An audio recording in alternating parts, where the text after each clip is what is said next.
www.potonapoto.com www.potonapoto.com www.potonapoto, ça dit que toi na poto, tu continues la kaka na poto avec Lamine Domvu, babi moto epela, moto epela na poto kembo kembo kembo alege mboyo lele. Kemboyo mama, alege mboyo lele, tobine la gangolo na hosana, kembo alege mboyo lele, poto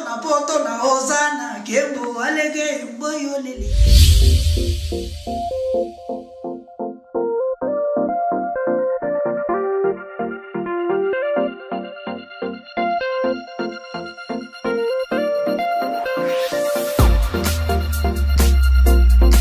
Bonjour Balandi à www.potonapoto. Merci beaucoup vraiment pour la confiance. Bozo continuez copier Sabiso et je vous demande encore de s'abonner massivement sur notre chaîne YouTube www.potonapoto. Il y a Boss Lamine Andrak de Paris. Merci beaucoup vraiment. Binomo boebi basija bien ezana Potonapoto. Andrak de Pretoria avec Patrice Ekwar, le mignon de la presse internationale. Donc bisonde tozo pistonné na katia jobo Potonapoto nde makambu. Ba aussi ça on ba 600 tepo Juventus Toya. Les jeunes poto mona pota tongo ay masolo na oloba venanga ambo jasu dalider ya Liège ayebi maram le mignon azoloba.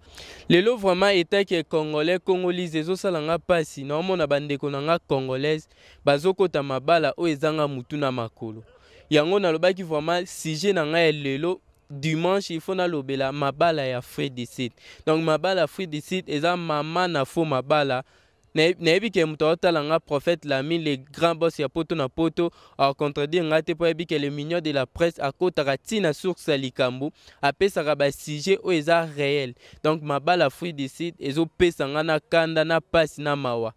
Eta ke naza bandeko basi ebele na famille na oka pasi bandeko baya Fredicide kotanga. Et subitement te omona ndeko akota libala ya msu côté ya Nigeria ya msu côté ya Sud-Africain ya msu côté ya Zimbabwe. Donc bakomi kokota mabala n'importe où pona pasi. Donc état que le mignon de la presse état que mopandi sango ya Jobo ya Cape Town ya Dirbangam na kangi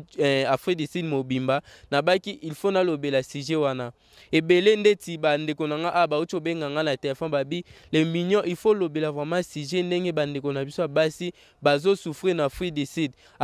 eza ngona souffrance makasi. Naebi bien là on n'en disconvient pas. Donc tozo mona siko ya mabe ezake non bandeko na biso congolaise baza dureté.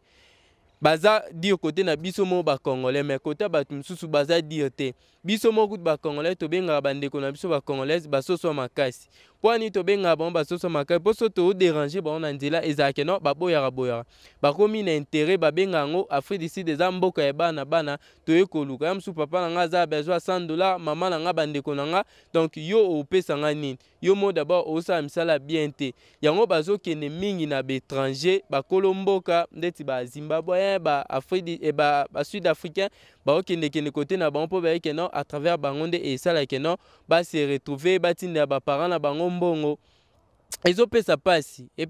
vraiment bandeko na biso ba congolais bazo ki biso soni na kati ya Fredicide ba ki biso pasi ba ki biso soni bazo kota mabala o ezanga mutuna makolo okende kota Zimbabwe akoti mabala bazo bete chaque jour et ba réalité za trop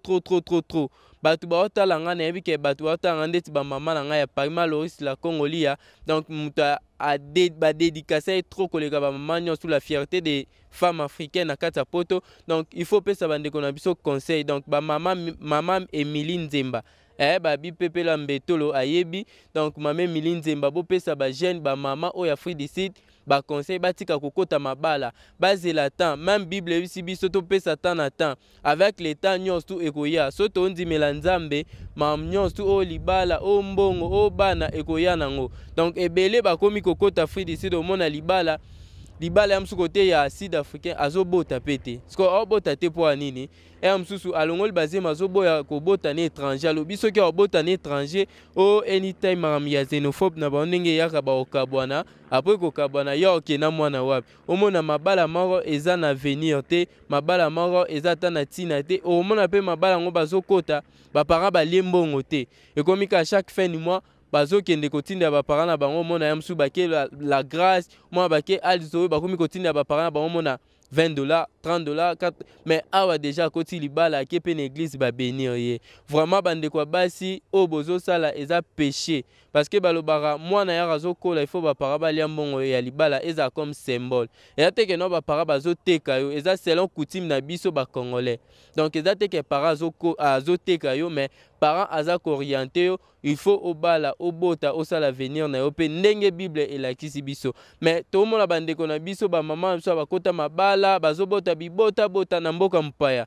etake mopandisango etake le na donc na lobaki il faut na lobela sujet o parce que toza déjà ras bol na mambande ko na biso ba congolaise bazo sala soki bomoni ke no bokota mabala boki osala ta ba sécurité boki atako sala na ba salon de coiffure boki ndata ko teka na ba wenzi na biso ba congolaise awa olie bokota mabala donc sujet nanga vraiment ya lelo ezalaki yango wana na pesi conseil na bandeko nyonso o baza na Afrique d'ici o bazolanda nga na poto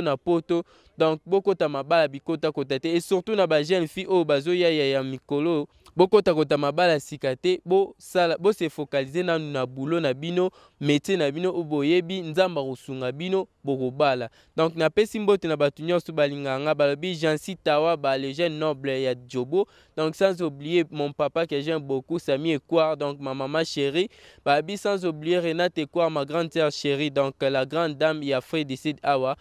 babi salon munene afongola na kati ya bajobo wana boye bele babi kuna suki kano mamnyo su chitoko donc na pesi mbote na le big boss babi boss Moussa Oumela na yo sans oublier RG Monet babi qui artiste ben du bourgeois babi mikolo aza kati ya plus 0033 donc babi Oumela na poto nde makamba kalate biso pe bale mignon de la presse tobeta bato wana tokutana ba Sandi na bakali munduli tokutana ba Fiston Malanda donc to zala wana babi continuer ko s'abonner na www.poto donc babi sita ba pro baboya ba banani ba aussi sango bino nde tembe Afrique d'ici nde maram avec le mignon de la presse on se voit à la prochaine bye bye ciao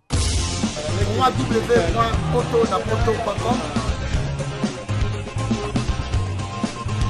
www.poto.com